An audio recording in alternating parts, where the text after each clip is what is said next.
तो चेर्निहिव हो, खार्किव हो या फिर ओडेसा, रूसी सेना यूक्रेन में जबरदस्त हमले कर रही है तो यूक्रेन रूस के एनर्जी ठिकानों को जला रहा है। असल में सर्दी में दोनों देश एक दूसरे को ऊर्जा विहीन करना चाहते हैं।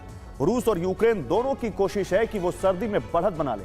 इसी लक्ष्य को हासिल करने के लिए नॉन स्टॉप हमले हो रहे हैं, लेकिन सबसे ज्यादा तबाही यूक्रेन में हो रही है। सवाल यही है कि क्या यूक्रेन सर्दी में सरेंडर को मजबूर होने जा रहा है?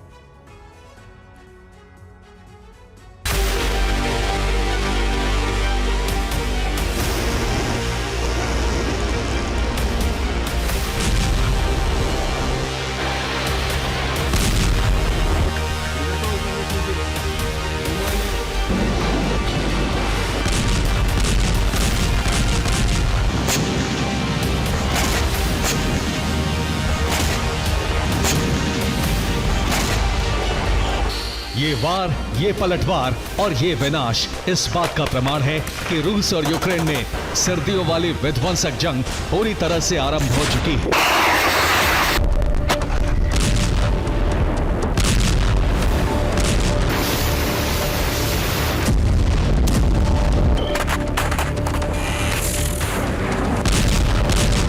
रूस हो या फिर यूक्रेन, दोनों देशों की सेनाएं सर्दियों में एक दूसरे पर बढ़त बना लेना चाहती हैं।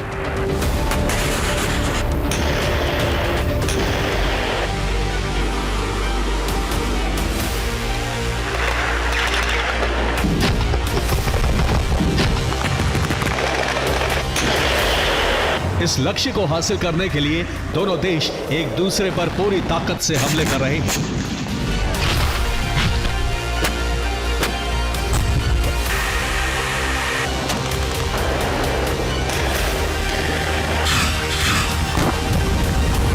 सबसे विध्वंसक हमले पुतिन सेना कर रही है।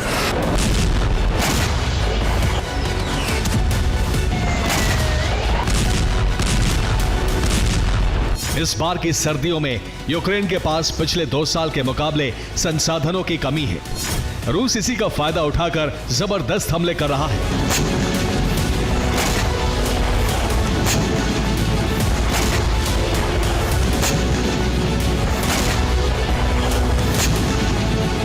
रूस के हमलों की वजह से पूरा यूक्रेन जल और दहल रहा है।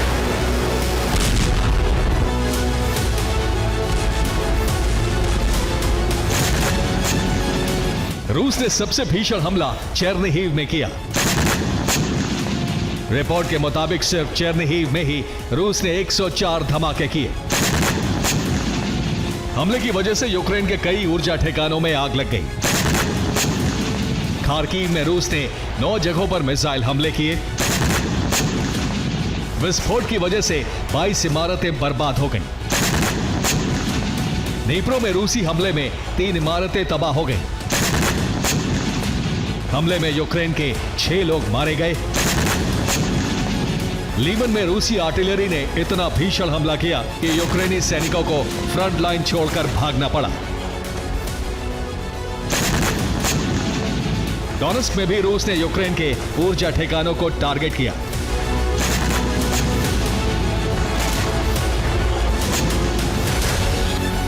आसमान से रूस ड्रोन और मिसाइलों की बरसात कर रहा है। जमीन पर रूस की थल सेना भीषण हमले करते हुए आगे बढ़ रही है।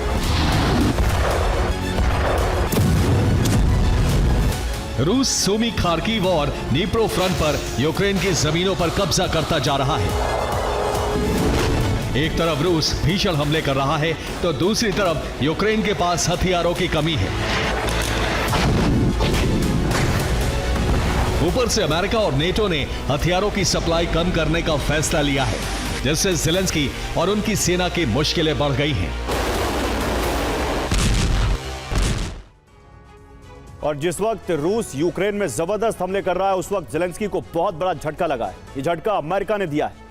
अमेरिका ने हथियारों की सप्लाई कम करने का फैसला लिया है। ट्रंप ने यूक्रेन को टोमाहॉक मिसाइल देने से साफ मना कर दिया है। अमेरिका के फैसले से नेटो को भी अपना रुख बदलना पड़ा है। नेटो ने भी हथियारों की सप्लाई कम कर दी है। सप्लाई कम होने से यूक्रेन की मुश्किलें बढ़ गई हैं।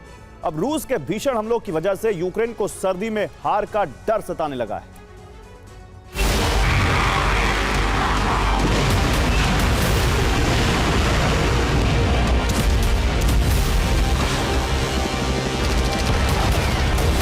यूक्रेन को हथियार मिलने कम हो गए हैं, इसलिए यूक्रेनी फोर्स अब युद्ध में अकेली पड़ गई है।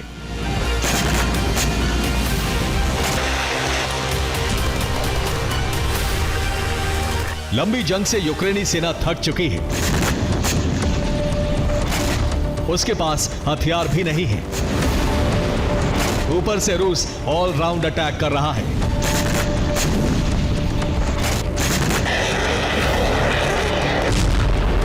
हालात बहुत खराब हैं। फ्रंट लाइन पर मौजूद यूक्रेनी सैनिक सरेंडर करना चाहते हैं, लेकिन ज़ेलेंस्की इसके लिए तैयार नहीं है। ऐसे में यूक्रेनी फोर्स को मजबूरन जंग लड़नी पड़ रही है।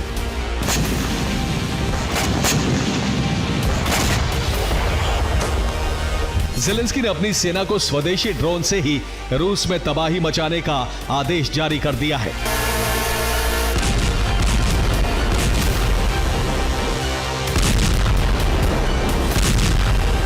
इसके बाद यूक्रेन की ड्रोन सेना रूस के ऊर्जा ठिकानों को जला रही है।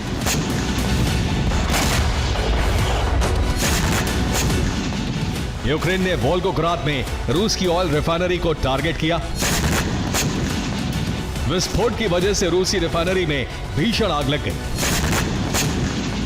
यूक्रेन के हमले में नोवोगोरोद ऑयल रिफाइनरी को भी नुकसान पहुंचा है। यूक्रेन ने ओरियोल थर्मल पावर प्लांट पर दूसरी बार हमला किया। रूस के व्लादिमीर शहर में यूक्रेन ने पावर स्टेशन को जला दिया। यूक्रेन के हमले की वजह से तुआप्से पोर्ट से तेल निर्यात ठप हो गया। कुर्स्क में यूक्रेन ने रूस के रडार स्टेशन को तबाह कर दिया। रोस्टोव में यूक्रेनी विस्फोट की वजह से रूस का हथियार गोदाम भस्म हो गया।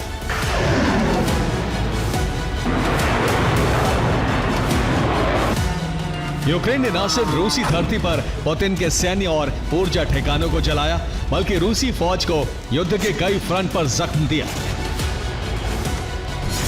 डोनेट्स्क में यूक्रेन ने ड्रोन हमला कर रूस के हथियार गोदाम को जला दिया।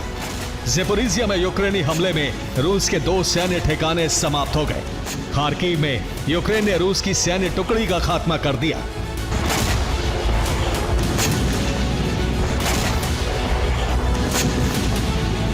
यूक्रेन हो या फिर रूस, सर्दी में दोनों एक दूसरे के ऊर्जा ठिकानों को जिस तरह से समाप्त कर रहे हैं, उससे यह साफ है कि दोनों देश एक दूसरे को बर्फबारी के दौरान ऊर्जा विहीन करना चाहते हैं।